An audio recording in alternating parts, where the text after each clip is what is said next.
Estamos continuando aqui no nosso tema, Operação SZC, saindo da zona de conforto. E na semana passada nós ouvimos sobre Juízes, capítulo 6, sobre Gideão, como Deus despertou Gideão, né? E despertando também outras pessoas a saírem da zona de conforto, a agir, a libertar o povo. E hoje nós vamos meditar um pouco também sobre esse tema. Mas antes disso, eu quero trazer aqui, quem sabe, alguns alertas para nós, né? Alguns sinais que de repente eu ou você não estamos ou estamos na zona de conforto, né? Então vai ter aqui algumas situações e você vai identificar se você está ou não na zona de conforto, ok? Então vamos lá. Eu vou ler aqui que está muito pequeno ali. Você está no mesmo quadro profissional há mais de 10 anos, ou há mais de 10 anos, você está do mesmo jeito na sua vida profissional? Você nem ficou mais pobre, mas também não ficou mais rico, né?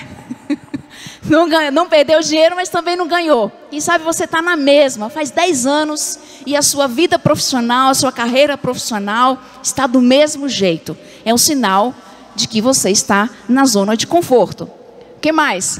Você anda cheio de dívidas para pagar? Você tem 50 anos, 30 anos, e ano após ano você continua pagando dívidas. Não estou falando aqui, quem sabe, daquele investimento que você fez. Você comprou um apartamento, você investiu seus milhões na ação, né? Na bolsa de valores. Não estou falando disso. Estou falando de dívidas corriqueiras. Você deve na loja, deve na padaria, deve no supermercado, deve aqui, deve ali. Coisas bobas. E você vive cheio de dívidas. É um sinal de que você está na zona de conforto. O que mais?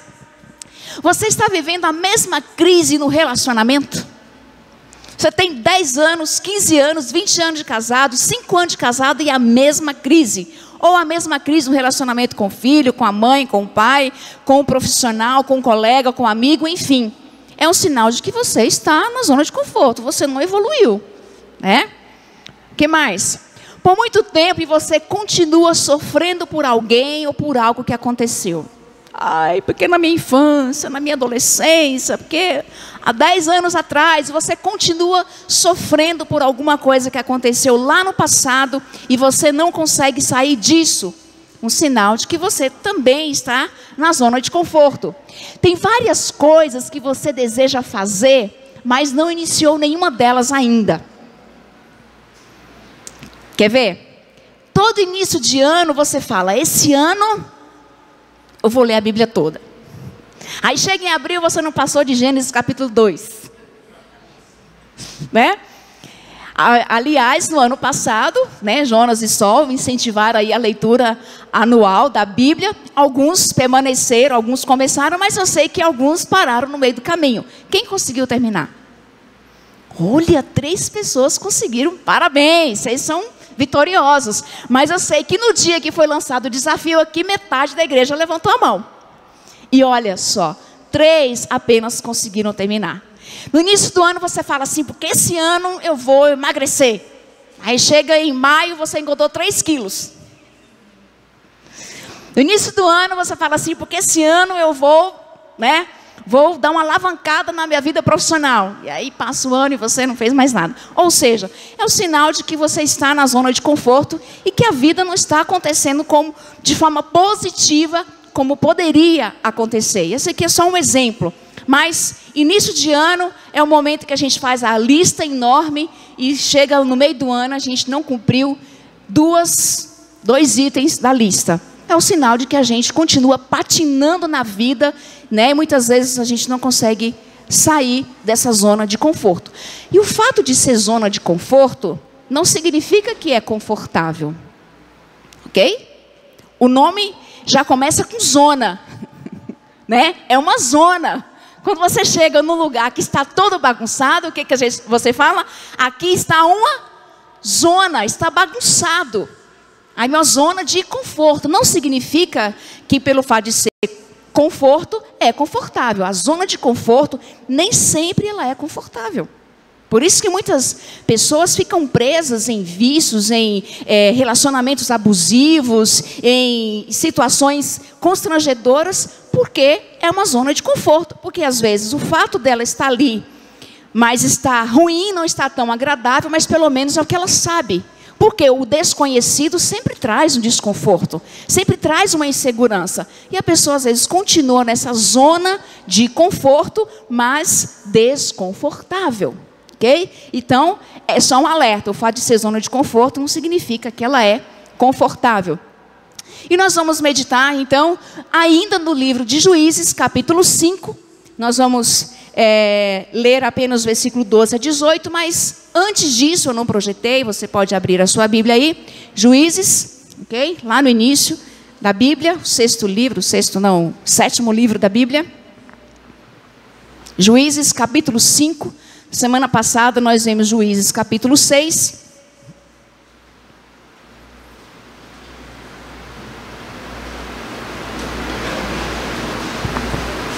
Eu quero só contextualizar vocês, quero pedir que vocês olhem o telão. O contexto histórico desse capítulo 5 é mais ou menos isso.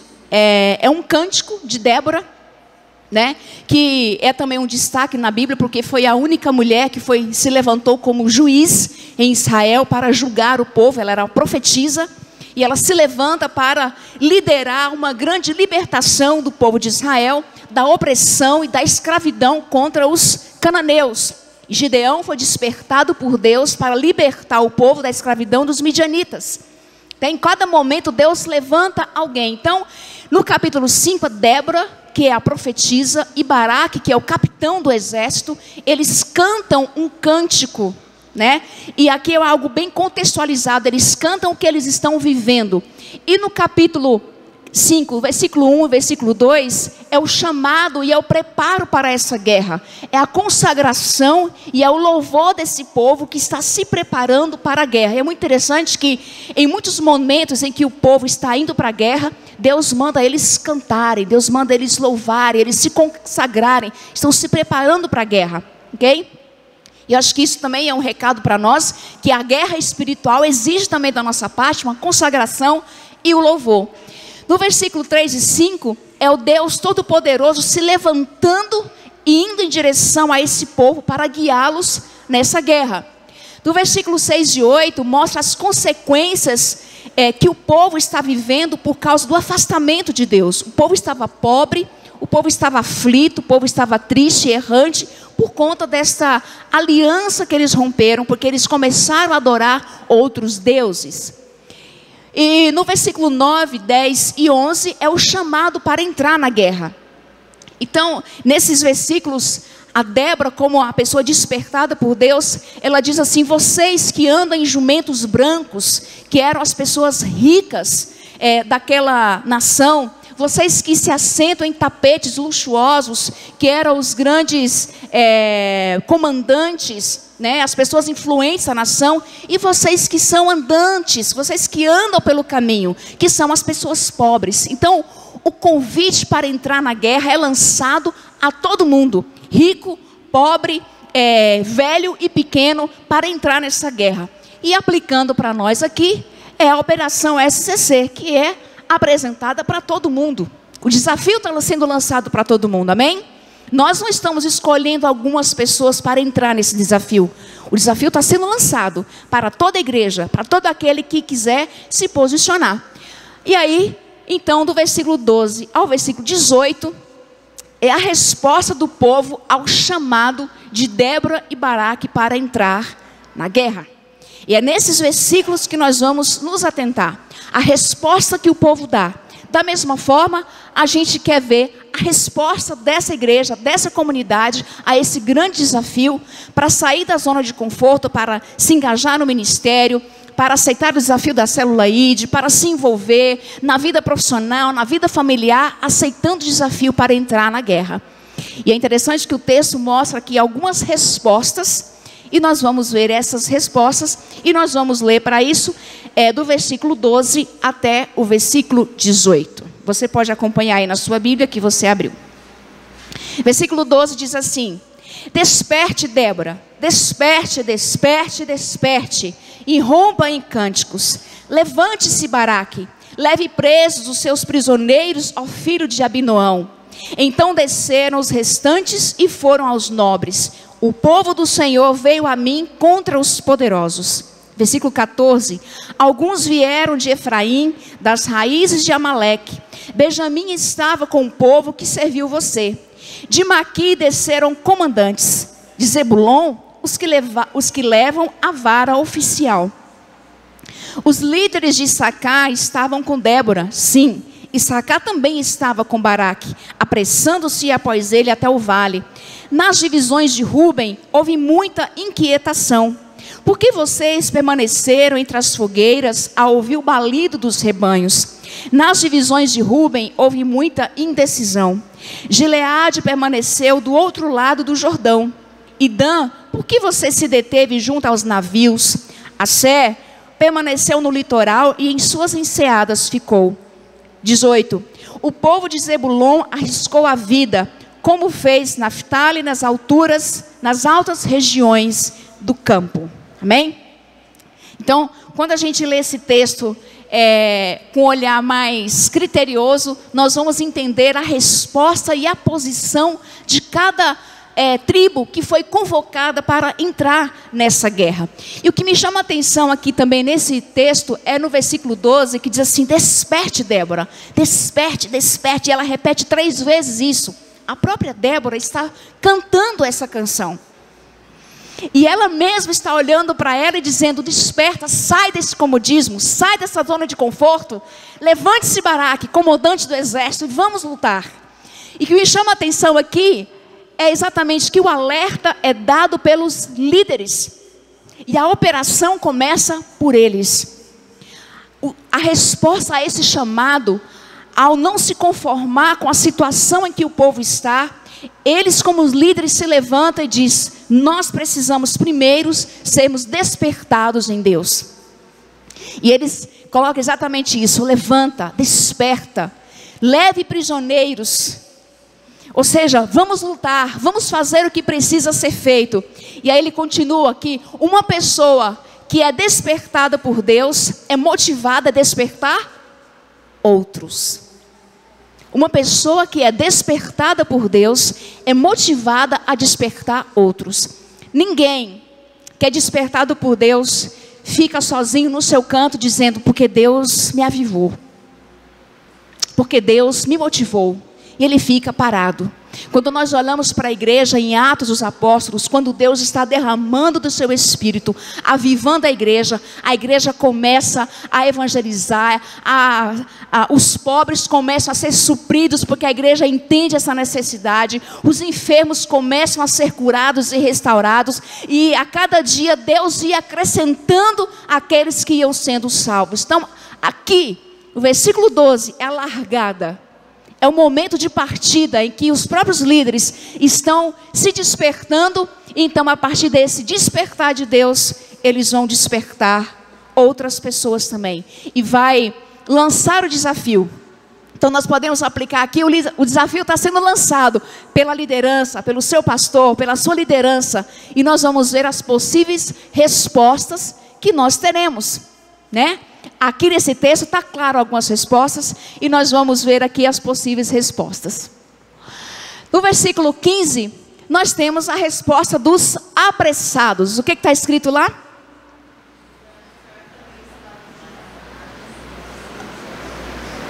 Eu acho que vocês não estão tão apressados assim, né? O que diz aqui? 1, 2, 3.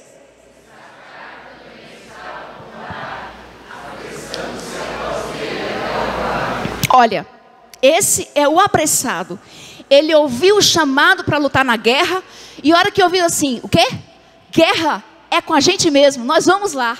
Só que eles não foram até o comandante do exército, eles não foram até Débora para saber como lutar, quando lutar, o que tinham que fazer. Eles foram direto para o vale.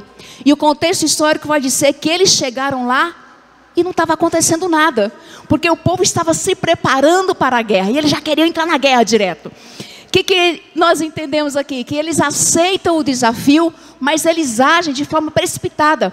Eles não planejam, eles não se preparam. Eles querem fazer as coisas, mas eles não sentam, não conversam, não alinham, não pensam sobre aquilo que vai acontecer. Então a pessoa começa o ano, porque esse ano eu vou fazer isso. E aí, por isso que a gente falou no início, né? Esse ano eu vou fazer diferente. Chega em março, chega abril, chega maio, chega junho e a pessoa está na mesma. Não, porque eu vou sair dessa situação. E ela nunca sai. Ela é precipitada. Ela não planeja, ela não busca ajuda, ela não busca orientação. Querem fazer sem procurar saber como e quando fazer.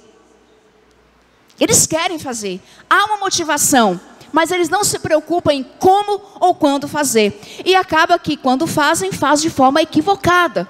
O apressado comete muitos erros, porque ele não pensa, dá muita cabeçada. Temos outras respostas também. No versículo 15, a resposta dos indecisos. O que diz lá o texto? Pode ler lá para mim? 1, 2, 3. Nas divisões de Rúben houve muita indecisão. A tribo de Rúben era a tribo que mais tinha soldados preparados, que poderia vencer a guerra. Mas eles ficaram indecisos, e o texto vai mostrando alguns detalhes, porque eles ficam tocados, não consigo enxergar lá, gente, eu estou precisando trocar meu óculos. Eles ficam tocados com desafio, eles ficaram inquietos. Na tribo de Rúben houve muita inquietação. Quando foi lançado o desafio de ir para a guerra, eles pensaram, nossa, verdade, né? A gente precisa lutar, a gente precisa sair dessa situação que nós estamos, a gente precisa vencer essa guerra, nós precisamos ir, né? Nós precisamos. Aí conversa no carro, conversa em casa, não é? Mas o que você acha do desafio lá, do saindo da zona de conforto, da operação da célula ID? Não, é muito legal, realmente acho que a igreja vai crescer, é isso que Deus tem para nós. Mas ele fica, enquanto o apressado já vai direto para o campo, o indeciso fica ruminando o assunto. E passa uma semana, passa 2 semanas, passa fevereiro, agosto, nem lembra mais de operação SDC. E ele está falando, então, porque lá em fevereiro o pastor falou, né, daquela operação. Ele fica preocupado demais e fica inquieto, mas ele não consegue agir. É muita discussão sem ação. Versículo 16 falam, por que vocês ficam sentados entre as fogueiras? Era um momento em que eles discutiam sobre assunto. E eles discutiam. Não, porque eu vou fazer BM primeiro. Não, porque depois do avançado eu vou fazer. Não, porque eu vou evangelizar, eu vou fazer seminário. Não, porque não estou pronto. E ele fica sempre encontrando uma justificativa mas ele não consegue sair do lugar. É exatamente o contrário do apressado, é o indeciso. O filmezinho também caberia aqui, nesse ponto. O indeciso, não sabe se fica na fila, se fica na outra. Ele quer resolver a situação, mas ele, pela indecisão, não consegue sair do lugar. Quem mais? Nas divisões de Rúben houve muita indecisão, reconhece a necessidade, mas eles continuam nos seus afazeres. O texto diz que eles continuaram no curral a ouvir os balidos do rebanho. Eles ficaram incomodados, reconheceram a necessidade, mas eles continuaram nos seus afazeres. Esse é o grupo dos indecisos. Passa ano e ele está na mesma, na vida familiar, na vida na comunidade, no trabalho, nos relacionamentos. Ele não consegue sair do lugar. Ele sabe que precisa, mas ele não consegue sair de onde está. Ele não caminha, a vida não anda. Porque eles são vencidos pelo comodismo e falta de visão espiritual. Eles ficaram presos nos seus currais, ou seja, presos nas suas vidas, presos nos seus afazeres. Por falta de visão espiritual, ele não sai do lugar. Ele entende, ele escuta, mas ele não consegue se mexer. Ele não consegue fazer algo diferente. E tem outros grupos e outras respostas também. Tem os ocupados demais. Versículo 17 fala que Gileade ficou do outro lado do rio e Dan permaneceu junto aos seus navios. Essas duas tribos, Gileade e Dan e algumas outras também, elas estavam longe da fronteira onde os cananeus estavam oprimindo o povo. eles ficavam mais próximos do rio. E outras tribos ficavam próximos da fronteira com Canaã, e eles eram diretamente afetados pela opressão, porque Canaã vinha e queimava as lavouras, roubava os suprimentos. Quando nós lemos na semana passada e ouvimos sobre Gideão, que ele estava malhando o trigo no lugar de pisar uvas, porque ele estava escondido, porque os cananeus estavam roubando. Só que essas duas tribos, e algumas outras também, viviam do comércio marítimo. Então ele disse: eu não sou diretamente afetado com esse problema, eu não sou diretamente afetado com a opressão de Canaã, então eu vou ficar aqui no meu lugar. Eu tenho o meu comércio, eu tenho o meu dinheiro, eu tenho a minha vida, tenho o meu trabalho, eu tenho minhas coisas para fazer. Esses são os ocupados demais. Ó, quem é essa figura aqui? Quem te lembra? Né? Faz milhões de coisas ao mesmo tempo, mas ela não tem tempo para algumas coisas. E o dinheiro foi mais importante para essas duas tribos. O dinheiro foi mais importante para ela, porque ela vivia do comércio marítimo. Eles preferiram deixar a guerra para outras pessoas fazerem, do que largar os seus postos, largar os seus navios e ir lutar esta guerra contra Canaã, porque eles estavam ocupados demais. E é isso que acontece conosco, com muita gente. Eu tenho meu trabalho, porque eu tenho minha família, porque eu tenho meus filhos, porque eu tenho meus estudos. Se der tempo, eu vou. Ah, mas já lutamos uma guerra outra vez, agora não dá mais, agora eu não quero ficar preocupado com guerra, agora eu quero pensar outras coisas da minha vida. Quero pensar na minha carreira profissional, quero pensar na minha carreira familiar. Eu tenho outros projetos para a minha vida. São os ocupados demais, e ele nunca tem tempo para Deus. E aí nós lemos um texto em Lucas capítulo 12, 18 a 21, que diz assim: então disse: já sei o que vou fazer. Vou derrubar os meus celeiros, construir outros maiores, e ali guardarei toda a minha safra e todos os meus bens, e direi a mim mesmo: você tem grande quantidade de bens armazenados para muitos anos. Descanse, coma, beba, alegre-se. Parafraseando, né, trazendo para o nosso contexto agora, seria mais ou menos assim: eu já sei o que eu vou fazer. Eu vou sair desse emprego que eu trabalho 8 horas, eu vou entrar em outro emprego, trabalhar 10 horas, vou ganhar muito mais, eu vou fazer uma poupança bem gorda para mim, vou investir em algumas coisas, e quando eu tiver uma quantidade de bens suficiente para a minha aposentadoria, né? Quando eu tiver, até porque a aposentadoria, a lei da Previdência está mudando, e muita coisa não vai ficar muito legal, então eu vou ter que trabalhar mais. E quando eu tiver quantidade de bens armazenados, uma poupança bem gorda, eu vou curtir a minha vida. Eu vou viver tranquilamente, despreocupados, né? Há um tempo atrás eu conheci uma família, e ele dizia assim: não, porque agora é o tempo de trabalhar. Eu trabalho de domingo a domingo, das 8 da manhã até as 11 da noite, até meia-noite, porque quando eu tiver uns 50 anos, que eu tiver a minha vida financeira estabilizada, que eu tiver os meus milhões, e o objetivo dele era chegar nos 5 milhões, pensa pequeno, rapaz, né? 5 milhões, só tá mais ou menos, e aí eu vou viajar com a minha esposa, com os meus filhos, aí eu vou curtir a vida, vou fazer outras coisas que eu quero fazer hoje, mas eu não tenho tempo para isso. Pouco tempo depois, ele levou um calote e perdeu tudo que ele tinha. E aí teve que recomeçar praticamente do zero. E aí o texto continua: contudo Deus lhe disse: insensato, você está louco? Você está doido? Essa noite mesmo você vai morrer. E aí quem é que vai ficar com tudo isso que você juntou? Quem é que vai desfrutar de tudo isso que você conquistou? Porque é mais ou menos isso que acontece, né? Salomão, ele já dizia: há uma coisa que eu não entendo direito.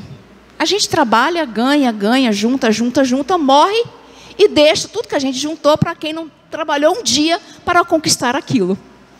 Salomão também já não entendia essa filosofia, essa conduta. Porque você trabalha, você ganha, você junta, aí você morre, e aí seus parentes ficam brigando para ver com quem fica com um pouquinho do dinheiro que você juntou, né? E vai desfrutar daquilo que ele não trabalhou. E Deus está dizendo exatamente isso. Você faz tudo isso e aí você morre de repente, porque você está na fila invisível da morte, com uma senha que você não sabe o número, e de repente é a sua vez, e não dá para você passar a vez para o outro. E aí ele diz, assim acontece com quem guarda para si riquezas, mas não é rico para com Deus. E aí é a ironia do destino, porque a pessoa trabalha, junta o dinheiro, né? Não se dedica à vida espiritual para juntar o dinheiro, morre, o dinheiro fica para o outro, ele vai para o inferno. Daí não tem nem uma coisa e nem outra. É isso que Deus está querendo dizer. Os ocupados demais. Olha, o tempo que eu e você gastamos na presença de Deus não é tempo perdido. Tinha alguém que já dizia assim, eu tenho tanta coisa para fazer hoje, que se eu não orar pelo menos 3 horas, eu não dou conta de fazer tudo o que eu preciso fazer. O tempo gasto na presença de Deus é investimento.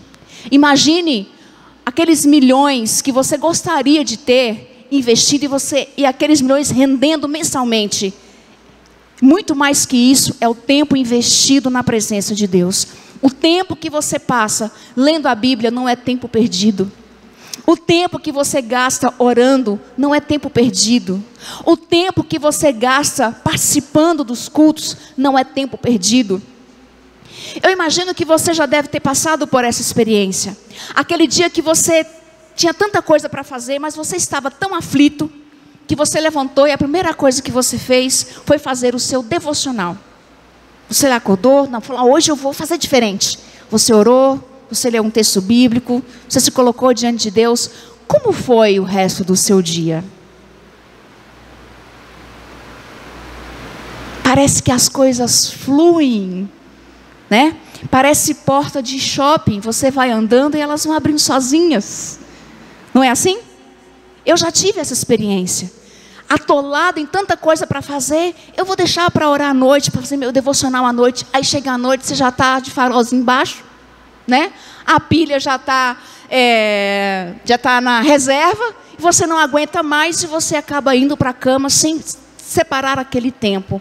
Mas quando você faz isso de manhã, para começar o seu dia, é como fazer exercício físico de manhã. Você tem uma disposição inexplicável. Você sai para trabalhar com muito mais motivação, com muito mais disposição.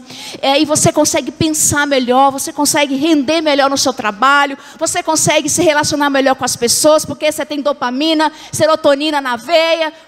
Você entende? Orar também, gente, é liberar dopamina e serotonina na veia. Você fica relaxado, você fica tranquilo e você consegue resolver melhor as coisas. Investir tempo na obra de Deus não é tempo perdido. Então eu espero que você não faça parte desse grupo dos ocupados demais, sempre deixando o reino de Deus por último. Porque quando você precisar, quando a coisa apertar de fato na sua vida, você vai falar, Senhor, me socorre. Deus fala assim, se der tempo eu vou te socorrer, porque eu estou ajudando o outro ali. Você imagina se Deus fizer isso com a gente? Se Deus nos socorrer na medida em que nós separamos tempo para Ele, se der tempo, você não aguentaria. Que Deus, pela sua misericórdia, Ele nos atende. Então os ocupados demais colocam o dinheiro em primeiro lugar, colocam os negócios em primeiro lugar. Ele vai na igreja, ele ora, lê a Bíblia, participa da EBM, se der tempo. Ou quando está com vontade, mas não faça parte desse grupo, amém? Não seja o do grupo dos apressados, não seja do grupo dos indecisos, mas também não seja do grupo dos ocupados demais. E tem outro grupo que são os preguiçosos. Ah, mas eu não sou preguiçoso, eu estou super motivado a não fazer nada. Eu não sei porquê, os Simpsons têm várias figurinhas com a questão da preguiça. Versículo 17 diz que a Sé permaneceu no litoral e em suas enseadas ficou. Ele estava no litoral, curtindo uma sombra, uma água fresca, uma água de coco, e lá mesmo ele ficou. O quê? Ir para a guerra? Está louco. Vou sair dessa minha vida, vou caçar problema, correr o risco de ser machucado, de ser ferido. Eu não quero saber disso. Os preguiçosos, eles escutam, eles ouvem o chamado, mas não se mexem. não se mexe, não consegue sair do lugar. Ele cansa e vai descansar da própria preguiça. Você descansa das próprias férias? Já aconteceu isso? Você viajou de férias, cansou na viagem de férias e fala assim, nossa, eu cansei na viagem de férias, eu preciso descansar agora. É mais ou menos isso. É o preguiçoso, ele viaja de férias que ele cansa e precisa descansar. Provérbios 21, 25 diz assim, o preguiçoso morre de tanto desejar e de nunca pôr as mãos no trabalho. Quando nós lemos Provérbios, que aliás é um texto, é um livro lindo para se ler, ele tem muito texto e provérbios, versículos, né, que nós chamamos de versículos, condenando a preguiça. Condenando a preguiça. Gente, preguiça não é de Deus. Tem um texto que Jesus fala assim, o meu pai trabalha desde o início e continua trabalhando até agora. Deus é um Deus de trabalho. Amém? Deus é um Deus de trabalho. Deus não abençoa preguiçoso. Gente folgada. Não, Deus não abençoa gente folgada. E tem mais um texto. Tessalonicenses 3, 11 diz assim, pois ouvimos que alguns de vocês estão ociosos, ou seja, sem fazer nada. Não trabalham, mas andam se intrometendo na vida alheia. Por quê? Porque tem tempo, né? Tem tempo de sobra para se intrometer na vida alheia. Aí ele vai ficar falando da política, do Bolsonaro, do Lula, do não sei quem, lá do vizinho. Aí tem tempo para ficar tricotando a semana inteira sobre a vida das pessoas e aquilo que realmente é importante, ele não faz. E aí tem o grupo dos preguiçosos. Eles escutam o desafio, mas eles não conseguem se mexer. Eles realmente gostariam de achar uma maneira de ganhar dinheiro com a preguiça. Tem uma piada de baiano, não sei por que o povo faz piada baiano preguiçoso. Eu não entendo isso até hoje, eu acho isso como que é a palavra? Não é blasfêmia, é uma calúnia. Uma calúnia falar que baiano é preguiçoso. E aí ele estava deitado na rede, rapazinho deitado na rede, e grita assim, rede baiano, até tudo a ver, né? Manhã! Tem remédio para picada de cobra? Não, meu filho, por quê? Você foi picado? Não, mas eu acho que eu vou ser picado. Porque estava vindo uma cobra na direção dele. E ele não conseguiu levantar da rede para correr. É mais ou menos esse provérbio aqui, ó, Provérbio 22, 13. O preguiçoso diz, há um leão lá fora. Acho que vou morrer. Tem um leão lá fora, eu acho que vai acontecer alguma coisa. Mas a preguiça não deixa ele se mexer, não deixa ele fugir, não deixa ele sair do lugar de onde ele está, porque ele é vencido pela preguiça. Gente, preguiça não é de Deus. Se mexa, saia do lugar. Vence esse desânimo, vença essa vontade de ficar só parado, né? Tem gente que fala que tem depressão, mas eu acho que tem gente que tem preguição, né? Tem a depressão e tem o preguição. E hoje o mundo está afetado pelo preguição. Porque quando você escuta as pessoas falarem, você fala assim, mas isso não é depressão. Porque ela não quer trabalhar, ela não quer fazer algumas coisas. Mas outras, elas têm uma disposição, né, ágil para fazer. Então cuidado, que a epidemia do preguição está rolando solto por aí. Cuidado para você não ser contaminado. E tem o último grupo, que é o grupo de Zebulon e Naftali, que é o grupo do Tamo Junto. Glória a Deus, tem esse grupo do Tamo Junto, para dizer como Zebulon, arriscou a vida como fez Naftali. É o grupo do Tamo Junto. Eles chegaram para Débora, Baraque e disseram, tua guerra é nossa guerra, tua derrota é nossa derrota, mas tua vitória é a nossa vitória. E o mais engraçado é que o grupo que se apresentou para Baraque e para Débora foi um número muito pequeno. Quando nós lemos a história toda, todo o contexto desse relato, nós vemos que em Juízes 4, do capítulo 13 ao 14, tem uma informação que o exército de Sísera, que é o comandante do exército dos cananeus, eles tinham 900 carros de ferro para a guerra. que se a gente assiste aqueles filmes de guerra, os filmes épicos, a gente sabe que os carros de ferro era só quem tinha um exército muito poderoso. Que eles tinham lanças nas rodas e conforme eles andavam, eles iam cortando tudo que vinha pela frente. Sim ou não? Cortava a perna de cavalo, cortava a perna dos soldados. E Císara tinha 900 carros de guerra e tinha 300 mil soldados fortes e prontos para guerrear. E Baraque, comandante do exército de Israel, quantos carros de ferro ele tinha? Nenhum. Nenhum carro de ferro. E quantos soldados ele tinha? 10 mil. Que foi o povo de Zebulon e Naftali que se propôs a guerrear e se apresentou para a guerra. A conta fecha? Fecha ou não fecha? Não. Com a nossa mentalidade humana, a conta ela não fecha. Com os nossos olhos carnais e humanos, a conta não fecha. Mas quando nós olhamos o olhar espiritual, a conta ela fecha, porque no versículo 15 diz assim, olha, diante do avanço de Baraque, o Senhor derrotou Císara e todos os seus carros de guerra e o seu exército ao fio da espada. Porque a luta, ela é nossa, nós que lutamos as guerras, mas quem garante a vitória é Deus. Quem garante a vitória é o Senhor, mas nós precisamos avançar.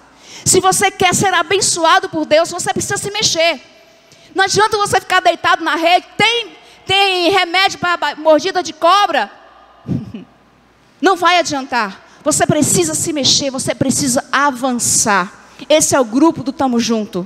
E sabe que algo grandioso que Deus faz é que Ele não precisa de números. Tamanho não é documento. Números não é garantia de vitória. A garantia de vitória é de pessoas que se dispõem a lutar. E é Deus quem dá a vitória, porque Ele se levanta para guerrear conosco, amém? Porque a Bíblia chama Deus do Deus dos exércitos, e é Ele que vai à nossa frente. Esse é o grupo do Tamo Junto. E sabe o que nós percebemos diante de todos esses relatos de Israel, do povo de Israel? Que o povo, número pequeno, que se dispõe a lutar, mas é o povo que faz uma grande revolução. Porque alguns eram apressados demais, outros ficaram acomodados na sua zona de conforto, eram preguiçosos, ou porque estavam ocupados demais, ou porque ficaram indecisos, mas Deus não agiu na vida dessas pessoas. Deus agiu no grupo que se dispôs, no grupo que se apresentou para a guerra. Estamos aqui, Senhor. O que eu tenho que fazer? Eu quero ir junto. E qual é o nosso desafio? Daqui para frente, o nosso desafio é célula ID. E eu tenho certeza, o Léo já falou aqui na semana passada, que se cada família, não vou falar uma pessoa aí no individual, mas se cada família se propor a escolher uma pessoa para apresentar o plano da salvação, de 10, pelo menos 2 ou 3 pessoas podem aceitar o convite, usando a estatística. Então você imagine, se cada família aqui escolher uma casa para apresentar o plano da salvação, ao final de 7 semanas as pessoas se decidirem por Cristo e decidirem fazer parte do corpo, você acha que isso aqui vai caber? Não vai caber. Nós teremos que derrubar as paredes ou fazer 2 cultos. E é isso que nós queremos, amém? Nós queremos alargar as paredes, nós queremos alargar as tendas. Aceite o desafio, faça parte do grupo, tamo junto. E tem mais, fazer parte do corpo. Se você está aqui, você se batizou, se você não se batizou, batize ainda. Se membre, participe, faça parte, sirva, né? Qual a sua função nesse corpo local? Tem os ministérios de faixa etária, tem da música que foi apresentado no vídeo. Sirva com seus dons, faça parte do grupo, tamo junto.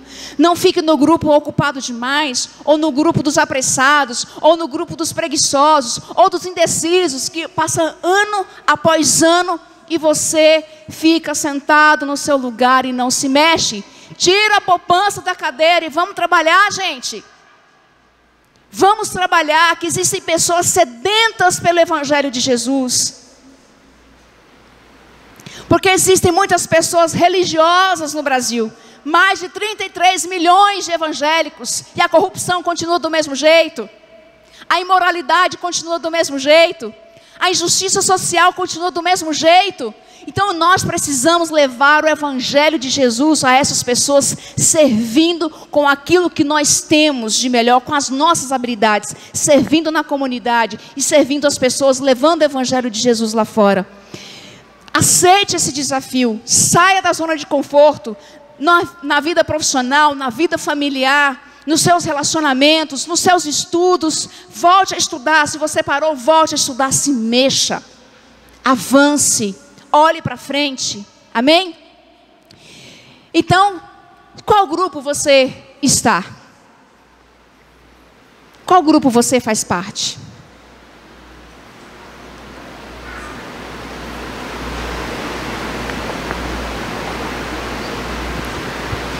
Talvez até hoje você faz parte de qualquer um desse grupo. Mas o ideal de Deus, que Deus quer da sua vida, é que você seja do grupo dos trabalhadores, dos que se apresentam para a guerra. Saia da sua zona de conforto, saia da sua preguiça, ou saia dessa ansiedade, dessa vida maluca e frenética que você está vivendo. Separe tempo para se dedicar à obra de Deus. Amém?